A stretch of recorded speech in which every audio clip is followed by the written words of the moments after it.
नमस्कार, मैं हूं हरिशंकर व्यास। सेंट्रल हॉल में आपका स्वागत है। भारत में विशेषाधिकार, खास कोटे और अनुकंपा से फेवर करने की व्यवस्थाएं आम है। कानून और नियम से हटकर अपने अधिकार से व्यवस्था को ताक में रखकर फैसला असलियत में लोकतंत्र का मजाक है। मगर भारत में ये फार्मूला सरकार में भी काम करता है तो निजी क्षेत्र में भी। निजी क्षेत्र में मैनेजमेंट कोटा बना होता है। डॉक्टरी व इंजीनियरिंग की पढ़ाई हो या नर्सरी में दाखिला, सब में मैनेजमेंट कोटा है। आमतौर पर पक्षपात, नीच पसंद और पैसा लेकर फैसले होते हैं। शैक्षणिक संस्थाओं में यह बीमारी भयावह है। उस नाते दिल्ली के मुख्यमंत्री अरविंद केजरीवाल का यह फैसला साहसिक है, जो नर्सरी के दाखिले में मैनेजमेंट कोटा खत्म किया। वक्त आ गया है जो भारत को धांधली की व्यवस्थाओं से मुक्त बनाया जाए। प्रधानमंत्री नरेंद्र मोदी ने बहुत बड़ा फैसला कराया, जो छोटी नौकरियों में इंटरव्यू की व्यवस्था खत्म की। नौकरी हो या दाखिला, इस सब में काबिलियत और सुसंगत पारदर्शी निर्णय प्रक्रिया को जितना अपनाएंगे उतनी व्यवस्था बेहतर बनेगी। मगर यह कहना आसान है और करना मुश्किल। बावजूद इसके जनता की जागरूकता ने लीडरशिप को नया सोचने के लिए प्रेरित किया है। जो नेता जनता की नब्ज पर हाथ रखेगा वह चलेगा। इसी सोच में अरविंद केजरीवाल कई फैसले ले रहे हैं। स्कूल में बच्चों के नर्सरी दाखिले की बात छोटी नहीं है।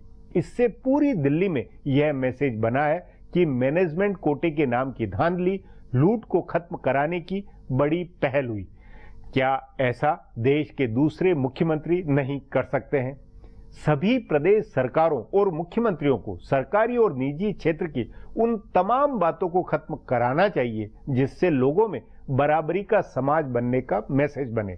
सचमुच पारदर्शिता होनी चाहिए। शिक्षा संस्थाओं में ऐसी पारदर्शिता बहुत जरूरी है। संदेह नहीं कि इस मामले में अरविंद केजरीवाल अपनी साख बढ़ाते जा रहे हैं। आज इस पर चर्चा है, मगर उससे पहले गपशप और खास सुर्खियां। शुरुआत सियासी गपशप से करते हैं।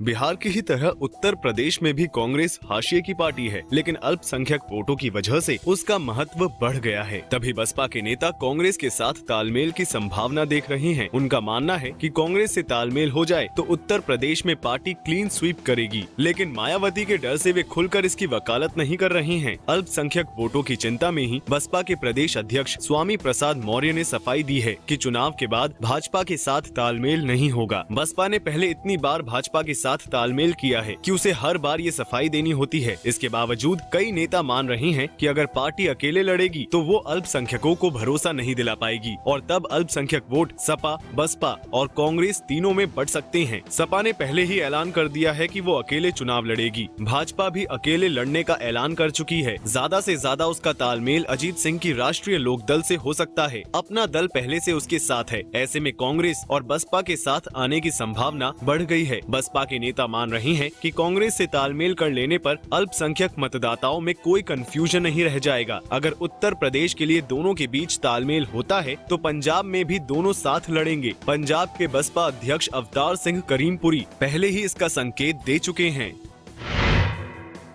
कांग्रेस उपाध्यक्ष राहुल गांधी 2 हफ्ते की छुट्टी से लौटते ही पार्टी नेताओं को एकजुट करने के मिशन में जुट गए हैं। उन्होंने छत्तीसगढ़ के नेताओं से मुलाकात की और उन्हें चुपचाप पार्टी आलाकमान के फैसले का इंतजार करने को कहा। अजीत जोगी के समर्थक आधा दर्जन विधायक और 1 दर्जन पूर्व विधायक कार्रवाई नहीं करने का दबाव बनाए हुए हैं। उन्होंने पार्टी नेतृत्व को बताया है कि सीडी विवाद पार्टी की आपसी गुटबाजी का नतीजा है। वे चाहते हैं कि राहुल पंजाब की तरह कोई समझौता फॉर्मूला बनाए। चुनाव वाले राज्यों में राहुल को केरल और तमिलनाडु में पार्टी की गुटबाजी खत्म करानी है। बताया जा रहा है कि उन्होंने इन दोनों राज्यों की चुनाव तैयारियों का जायजा लिया है। केरल में वैसे तो सारे फैसले ए.के. एंटनी की सहमति से होते हैं, फिर भी राहुल की सक्रियता इस नाते है कि उन्होंने अपनी पसंद के वी.एम. सुधीरन को अध्यक्ष बनवाया है और वे चाहते हैं कि सुधीरन, चांडी, चेन्नीथला और वायला रवि मिलकर काम करें। इसी तरह तमिलनाडु में कई खेमे में बटी पार्टी को एकजुट करने के लिए वे नेताओं नेताओं से मिलने वाले हैं। असम का मामला उन्होंने सुलझा दिया है। वहाँ राहुल ने एक छत्र कमान तरुण गोगोई को सौंप दी है। हेमंत बिस्वा शर्मा के पार्टी छोड़ने के बाद अब कोई गुटबाजी नहीं है। पश्चिम बंगाल में जरूर अधीर रंजन चौधरी बनाम दीपा दास मुंशी की गुटबाजी है और मानस भुइयां व प्रदीप भट्टाचार्य का अलग खेमा है, लेकिन टीम राहुल को भरोसा है कि पार्टी एकजुट होकर लड़ेगी।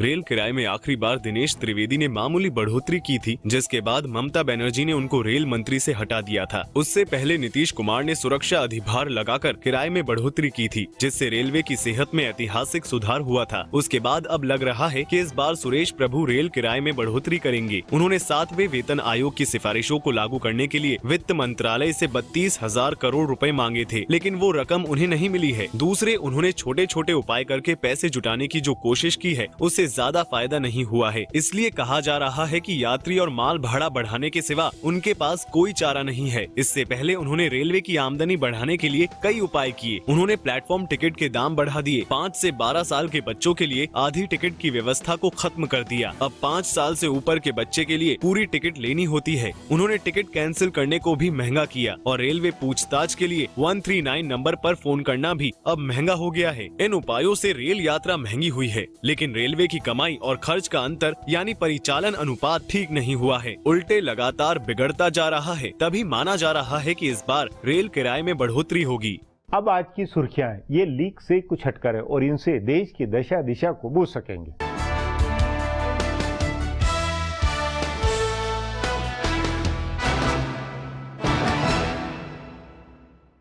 पाकिस्तान ने भारत की ओर से दिए गए सबूतों के आधार पर जैश-ए-मोहम्मद के खिलाफ कार्रवाई की है। प्रधानमंत्री नवाज शरीफ की ओर से बनाई गई साझा जांच टीम ने आज जैश-ए-मोहम्मद के गिरफ्तार किए गए सदस्यों के ठिकानों पर छापेमारी की। नवाज शरीफ के दफ्तर की ओर से जारी एक बयान में कहा गया है कि विशेष जांच टीम के सदस्य साझा जांच की भावना के तहत भारत का भी दौरा करेंगे। गौरतलब है कि 2 जनवरी को पठानकोट वायुसेना छावनी पर हुए आतंकवादी हमले में जैश-ए-मोहम्मद का हाथ बताया जा रहा है। पाकिस्तान की जाँच एजेंसी ने इसके खिलाफ सख्त कार्रवाई करते हुए कई जगह इसके दफ्तर भी सील किए हैं। जैश के खिलाफ कार्रवाई को लेकर जाँच अधिकारियों और वरिष्ठ मंत्रियों ने आज नवाज शरीफ के साथ बैठक की। उसके कुछ घंटों बाद कार्रवाई का ब्यौरा जारी किया गया। इस बीच पाकिस्तान के पूर्व राष्ट्रपति जनरल परवेज मुशर्रफ ने कहा है कि इस तरह के हमले होते रहते हैं, लेकिन इस बार के हमले को भारत ज्यादा तूल दे रहा है।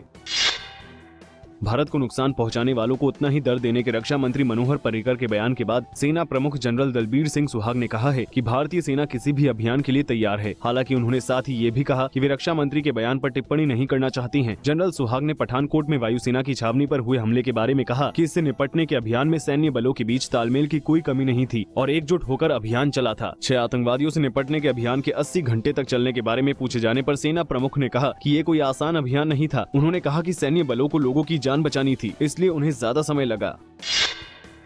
स्थानीय निकाय चुनाव में हार को लेकर भाजपा पर निशाना साधते हुए शिवसेना ने कहा है कि हवा में उड़ने वाले गुब्बारे अधिक समय तक हवा में नहीं रहते हैं। शिवसेना ने चेतावनी देते हुए कहा है कि चुनाव नतीजे संकेत देते हैं कि महाराष्ट्र का राजनीतिक माहौल खतरे में है। शिवसेना ने ये भी कहा है कि स्थानीय निकाय चुनावों में कांग्रेस की जीत सिर्फ एक ट्रेलर है और फिल्म अभी बाकी है। पार्टी ने अपने मुखपत्र सामना में लिखा है कि राज्य में मजबूत नेतृत्व और जनादेश के बावजूद कांग्रेस आगे बढ़ रही है। भाजपा के मुख्यमंत्री को इसका संज्ञान लेना चाहिए। सामना में कहा गया है कि मोदी लहर के कारण पार्टी ने लोकसभा में शानदार जीत हासिल की थी, लेकिन इतिहास कहता है कि हवाई गुब्बारे बहुत अधिक समय तक हवा में नहीं रहते। दिल्ली के मुख्यमंत्री अरविंद केजरीवाल पठानकोट में वायुसेना की छावनी पर हुए आतंकवादी हमले में शहीद हुए सैन्य कर्मियों और एक टैक्सी चालक के परिजनों से मिले। उन्होंने सबके निजी रिश्तेदारों को 2-2 लाख रुपए के मुआवजे का ऐलान भी किया। केजरीवाल ने यहां हवलदार कुलवंत सिंह, मानद कैप्टन फतेह सिंह और टैक्सी चालक इकागर सिंह के परिजनों से मुलाकात की। उनके साथ दुख साझा करते हुए केजरीवाल ने कहा कि ये एक बड़ा नुकसान है। आज हम अपने घरों में शांति से सो पा रहे हैं क्योंकि हमारे जवान हमारी सीमाओं की सुरक्षा कर रहे हैं। केजरीवाल गुरुवार को मुक्तसर में माघी मेले के अवसर पर एक राजनीतिक सभा को संबोधित करेंगे। पार्टी के प्रवक्ता ने बताया कि आज रात वे भटिंडा में रुकेंगे। शहीदों के परिजनों ने मुलाकात के दौरान आपके वरिष्ठ नेता संजय सिंह, आपके प्रदेश अध्यक्ष सच सिंह छोटेपुर, आशुतोष और HS फुल्का भी मौजूद थे। अमेरिकी राष्ट्रपति बराक ओबामा ने आतंकवाद के नए संगठनों को पनाह देने वाले देशों में पाकिस्तान का भी जिक्र किया है। उन्होंने कहा है कि अफगानिस्तान, पाकिस्तान, मध्य अमेरिका, अफ्रीका और एशिया में आने वाले कई दशकों तक अस्थिरता बनी रहेगी। इनमें से कुछ जगहें नए आतंकी नेटवर्कों के लिए भले ही पनाहगाह बनी हो, लेकिन बाकी लोग जातीय संघर्ष, भुखमरी और शरणार्थियों की समस्या से भी जूझ रहे हैं। अपने आखिरी स्टेट ऑफ द नेशन भाषण में ओबामा ने ISIS और अलकायदा को अमेरिका के लिए बड़ा खतरा बताया और कहा कि अमेरिका की विदेश नीति इन दोनों संगठनों को खत्म करने पर केंद्रित होनी चाहिए, लेकिन इतने तक ही सीमित नहीं रहनी चाहिए। उन्होंने दुनिया के आतंकी संगठनों को चेतावनी देते हुए कहा कि अगर वे अमेरिका के पीछे आते हैं तो अमेरिका उनके पीछे आता है। उन्होंने कहा कि हमें भले कुछ समय लग जाए, लेकिन हमारी यादें मिटती नहीं है और हमारी पहुंच असीमित है। फिलहाल अब एक ब्रेक है, फिर खुलासा होगा।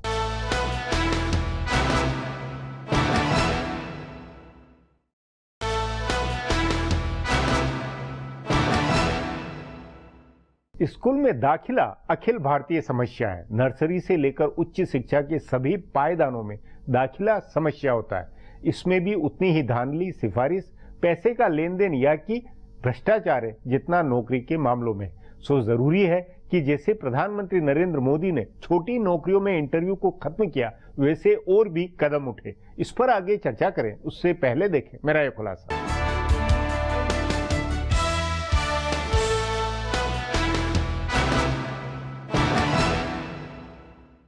दिल्ली में मुख्यमंत्री अरविंद केजरीवाल राजनीतिक फायदा पहुंचाने वाले फैसले करने में कभी नहीं हिचकिचाते हैं। उन्होंने कई लोक लुभावन फैसले किए हैं जिनसे सीधे आम लोगों को फायदा होता है। पानी मुफ्त करने और बिजली की कीमत आधी करने के बाद उन्होंने प्रदूषण कम करने के लिए सम विषम नंबर का फॉर्मूला लागू किया, तो इसका खास ख्याल रखा कि ऑटो रिक्शा और दुपहिया वाहन इसके दायरे में न आए, क्योंकि वह उनका वोट बैंक है। इसी तरह उन्होंने आम लोगों के बच्चों के लिए ज्यादा सीट उपलब्ध कराने के लिए नर्सरी दाखिले में मैनेजमेंट कोटा खत्म किया। उनको पता है कि यह कोटा पैसे वालों को बेचा जाता था, इसलिए उन्होंने इसे खत्म करके आम लोगों को एक संदेश दिया है। बहरहाल उन्होंने चाहे जिस बात को ध्यान में रखकर फैसला किया हो, लेकिन दाखिले में मैनेजमेंट कोटा खत्म होने का असर व्यापक होगा। दिल्ली में नर्सरी का दाखिला कोई मामूली बात नहीं है। अच्छे स्कूलों में नर्सरी दाखिले में लाखों रुपए की रिश्वत चलती है और स्कूल प्रबंधन मनमाने तरीके से दाखिला करते हैं। पिछले कुछ सालों से लॉटरी के जरिए दाखिले की प्रक्रिया शुरू हुई थी, लेकिन इस साल से केजरीवाल ने आर्थिक रूप से कमजोर बच्चों के लिए 25% के आरक्षण के अलावा बाकी सारे आरक्षण खत्म कर दिए हैं। स्कूल प्रबंधन ने सरकार के इस आदेश को चुनौती देने का फैसला किया है। इसका फैसला अब अदालत में होना है, लेकिन इसका व्यापक असर तब होगा जब सरकार इस पर प्रभावी अमल के उपाय करे और इसका विस्तार करे। इंजीनियरिंग और मेडिकल कॉलेज में भी प्रबंधन का कोटा है, जिन पर मनमाने तरीके से नियुक्ति होती है। इन संस्थानों में भी मैनेजमेंट कोटा खत्म हो और दाखिले की प्रक्रिया पारदर्शी बने तो उच्च और तकनीकी शिक्षा में मौजूदा विषमता खत्म होगी या कम होगी। केजरीवाल की इस पहल को दूसरे राज्यों को भी अपनाना चाहिए। यह विडंबना है कि जिस दिन दिल्ली में केजरीवाल ने प्रबंधन कोटा खत्म किया, उसके कुछ ही दिन बाद केंद्र सरकार ने केंद्रीय विद्यालयों में सांसदों की सिफारिश से होने वाले दाखिले का कोटा 6 से बढ़ाकर 10 कर दिया। यानी देश में करीब 800 सांसद 8000 दाखिले सिफारिश से करा सकेंगे। इसके अलावा केंद्रीय मानव संसाधन विकास मंत्री का कई हजार का कोटा अलग है। पिछले दिनों खबर आई थी मंत्रालय की ओर से 5000 दाखिलों की सिफारिश की गई थी। हालांकि खुद प्रधानमंत्री नरेंद्र मोदी कई ऐसी पहल कर रहे हैं जिनसे पारदर्शिता को बढ़ावा मिले। उन्होंने चौथे दर्जे की नौकरियों में इंटरव्यू का सिस्टम खत्म करने का नियम बनवाया है और उनकी सरकार ने यह निर्देश भी जारी किया है कि नौकरी का विज्ञापन निकलने के बाद 6 महीने में नियुक्ति की प्रक्रिया पूरी होनी चाहिए। पहले नियुक्ति की प्रक्रिया में बरसों लगते रहे हैं और इस दौरान कई किस्म की धांधली की खबरें आती रही हैं। तभी माना जा रहा है कि उनकी ये दोनों पहल आम लोगों की मुश्किलें आसान करने वाली है। चाहे स्कूलों और कॉलेजों में दाखिले की प्रक्रिया हो या नौकरी हासिल करने की प्रक्रिया है, इन्हें आसान बनाना समय की जरूरत है। नरेंद्र मोदी और अरविंद केजरीवाल दोनों ने इस जरूरत को समझा है, तभी दोनों ने जनता के मन को छूने वाले फैसले किए हैं। इससे व्यवस्था में पारदर्शिता की गारंटी बनती है।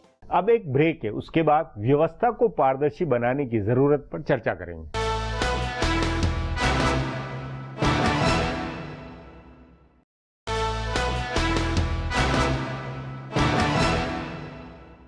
भारत में यदि अब राज करना है तो जनता में नेताओं को ये भरोसा सतत बनवाए रखना होगा कि वे उनके लिए कुछ कर रहे हैं।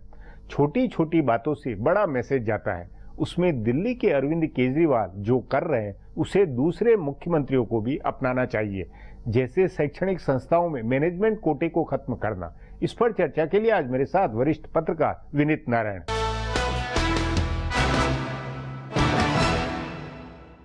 विनीत जी, हाल में मुख्यमंत्री या प्रधानमंत्री ने कुछ ऐसे फैसले किए हैं जिससे कि दाखिले हो या नौकरी हो, इनमें पारदर्शिता आए। जो मैनेजमेंट कोटा है, ये तमाम तरह के दूसरे जो विशेषाधिकार वाले जो पावर है वो खत्म हो।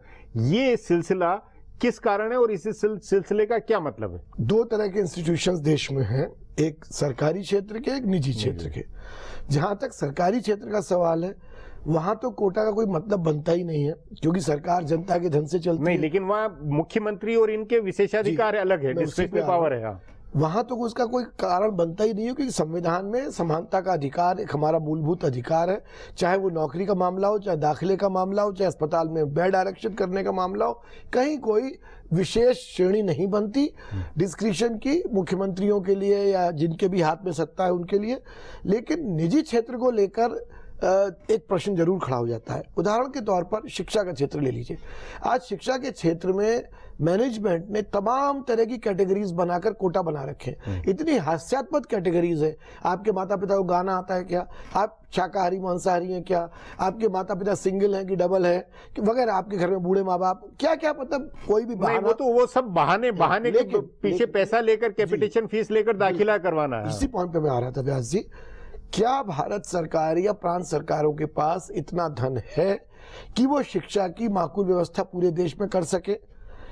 हमारे देश में शिक्षा को सामाजिक दायित्व माना गया। शिक्षा, स्वास्थ्य ये सामाजिक दायित्व है, सरकार का कर्तव्य है। संविधान के नीति निर्देशक तत्वों में साफ निहित है कि आपको ये करना है। लेकिन देखा यह गया पिछले दशक में कि इतने सारे प्रयास होने के बावजूद, इतनी योजनाओं के बावजूद शिक्षा का प्रचार प्रसार जैसा होना चाहिए वो नहीं हो पा रहा। निजी क्षेत्र के धन की आवश्यकता पड़ी और इसलिए निजी क्षेत्र को इसमें आने दिया गया, और वो न सिर्फ आया बल्कि उसने इसको सेवा से एक इंडस्ट्री में बदल, बिल्कुल उद्योग में बदल दिया। अब सवाल है, अगर आप ये कोटा बिल्कुल बंद कर देते हैं, निजी क्षेत्र की बात मैं कर रहा हूं, तो फाइनेंशियल क्राइसिस होगा। नहीं देखिए मैं अपनी मत पे आ रहा हूं, पूरी तरह से सब कोटा के मैं बिल्कुल विरोध में, पर मैं एक बात कर, तो फाइनेंशियल क्राइसिस होगा। फाइनेंशियल क्राइसिस होगा तो वो संस्थाएं कहेंगी कि ठीक है हम कोटा बंद करते हैं, आप हमको फीस बढ़ाएं, आप हमको पैसा दीजिए, अनुदान दीजिए, वह एक संकट पैदा होगा। लेकिन दूसरी तरफ जो कोटा से नुकसान है, यहां तक तो समझ में आता है कि किसी सेठ ने कोई स्कूल कॉलेज यूनिवर्सिटी बनाई तो भाई उसके परिवार के सदस्यों को इतना तो हक मिलना चाहिए कि एक दो सीट मिल जाए, या उसकी जो फैकल्टी है, अब जो आदमी सारा जीवन अब पढ़ा रहा है उसके बच्चों को एक सर्टेन क्राइटेरिया में मिल जाए। लेकिन उसके नाम पर अफसरों के, नेताओं के, सिफारिशी लोगों के बच्चों को मोटी फीस या कैपिटेशन फीस लेकर जो कर रहे हैं, उससे कई तरह के वैमनस्य समाज में स्कूल में पैदा हो रहे हैं। पहली बात, जो बच्चा कैपिटेशन फी दे के आता है उसको पता है कि मैं कितना भी नाखवादा हूं, मुझे अच्छे नंबरों से पास करा जाएगा। पास होते हैं, कई उदाहरण मैं नाम भी ले सकता हूँ। दूसरी बात, उसका जो व्यवहार बाकी लोगों के साथ होता है वो बहुत व्यवहार नहीं होता, उसमें एक एरोगेंस रहती है। तीसरी बात, बाकी बच्चों के मन में इनसिक्योरिटी हमेशा रहती है स्टूडेंट्स के कि ये तो कोटा वाला है, इन्फ्लुएंशियल वाला, बड़े आपका बेटा है, हम कितना ही मेहनत करें इसको तो अपना, तो ये तो एजुकेशन की बात है।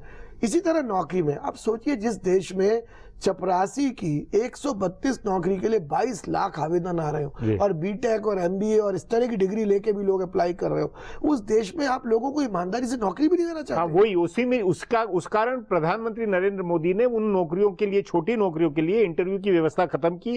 एक तरह से वो अच्छा फैसला, बहुत अच्छा पारदर्शिता लाने के लिए। और आपने जो मुद्दा, और दूसरा ये कि अरविंद केजरीवाल का स्कूलों में नर्सरी के दाखिले के लिए मैनेजमेंट कोटा बंद करना, ये दोनों एक तरह से जनता की मूड और जनता की नब्ज के अनुसार हुए फैसले हैं। बिल्कुल। और इसमें देखिए, कई बार कहते हैं ना, जैसे मोहम्मद बिन तुगलक के लिए कहते हैं कि उसने बहुत से फैसले अहमकपन के लिए, लेकिन वो समय से पहले लिए वो फैसले। तो केजरीवाल के कई फैसले गलत हो सकते हैं, पर ये फैसला दिल्ली में इसलिए सही है कि क्योंकि ये बहुत नहीं, एक और बात है, दिल्ली में जमीन की कीमत सैकड़ों करोड़ों की है और वो प्रेफरेंशियल ट्रीटमेंट देकर स्कूल बनाने वालों को या अस्पताल बनाने को सरकार की तरफ से कम पैसे में दी जाती है। ये शर्तें मानते हैं कि हम ये करेंगे, ये करेंगे, ये करेंगे गरीबों के लिए वगैरह, और नहीं करते हैं, बहुत कम करते हैं, और करते हैं तो मैनिपुलेट करते हैं। वीकर सेक्शन के कोटा में इन्फ्लुएंशियल लोग घुसा है। तो उस दृष्टि से दिल्ली में अगर कोटा खत्म करने की बात की जाए, जहां मैंने कहा एक राइडर है इसमें कि अगर स्टाफ के बच्चे हों या प्रमोटर की फैमिली के बच्चे, इमीडिएट फैमिली के, यहां भी फ्रॉड होता है। स्टाफ के नाम पर स्टाफ कहता है जी मेरा भतीजा है, मेरा चाचा है, मेरे गांव का, वो नहीं चलेगा। 10 तरह के रास्ते निकाल लेते हैं, बिल्कुल एक्सक्लूसिव कि ब्लड, बाप का बेटा या माता पिता का पुत्र पुत्र पुत्री हो या बालिका, तो वहां तक चल सकता नहीं, है। लेकिन मेरे इन दोनों फैसलों से कि इंटरव्यू का सिस्टम खत्म करना या दाखिले में, ये जो है ये नए अंदाज वाले, ये इस तरह के फैसले बाकी प्रदेशों में मुख्यमंत्री इस तरह के फैसले क्यों नहीं ले पा रहे हैं? ये मतलब एक तरह से आउट ऑफ बॉक्स वाले उस तरह के फैसले हो रहे हैं। ऐसा है ये क्या? दूसरी जगह रूटीन के अंदाज वाली गवर्नेंस कैसे हो रही है? ऐसा व्यास जी कि सिर्फ वही लीडर्स इनोवेटिव फैसले लेते हैं जिनको थोड़ा अपने ऊपर कॉन्फिडेंस रहता है कि हमारा जन आधार है, हम फैसले को आगे तरह।